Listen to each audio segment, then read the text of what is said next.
యేసు ప్రభు సమస్తం ఇచ్చేసాడు మనకి. 2 కొరింథీ 8:9 ఉంది. ఆయన మనము ధనవంతులము కావాలనని ఆయన మన కొరకు దరిద్రుడు ఆయను. దరిద్రుడైన యేసు ప్రభువుల వారు అంగీని కూడా ప్రభునందు ప్రియులారా సైనికులకు ఇచ్చేసాడు. తల్లిని మీరు యోహానుకి ఇచ్చేసాడు. త్యాగం చేసేసాడు. ఇదిగో ఎవరో సమాధిలో ఆయన దేహాన్ని మరి భర్త యోసేపుకి అక్కడ సమాధికి ఇచ్చేసాడు. పిడుగుద్దులు ఆయన అవమానాలు ఆయన ముళ్ళ కిరీటం ఆయన శిరస్సు పైన బల్యముతో పొడవబడి మీరు ఉమ్మవేయబడి అవమానపరచబడి భారమైన శిలువ మోసి తండ్రి వీరేం చేస్తున్నారో వీరెరగరు వీరిని క్షమించమని పలికి అన్ని మన కొరకు దారబోసి చివరి రక్తబొట్టు లేకుండా నీరు వచ్చింది.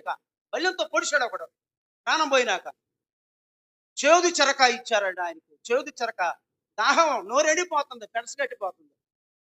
48 డిగ్రీలు వస్తేనే తట్టుకోలేకపోతున్నాం. శరీరంలో ఉన్నటువంటి అంత నీరు పోయి చూశారు ఎంత తీవ్రమైన బాధ.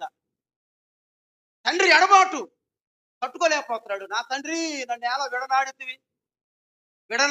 దేవుడు విడనాడి ఒక్క క్షణం ఉండలేకపోయాడు. ఆయన చెయ్యి విడవకపోతే మనం అందరం విడవబడి నరకానికి వెళ్ళేవాళ్ళం.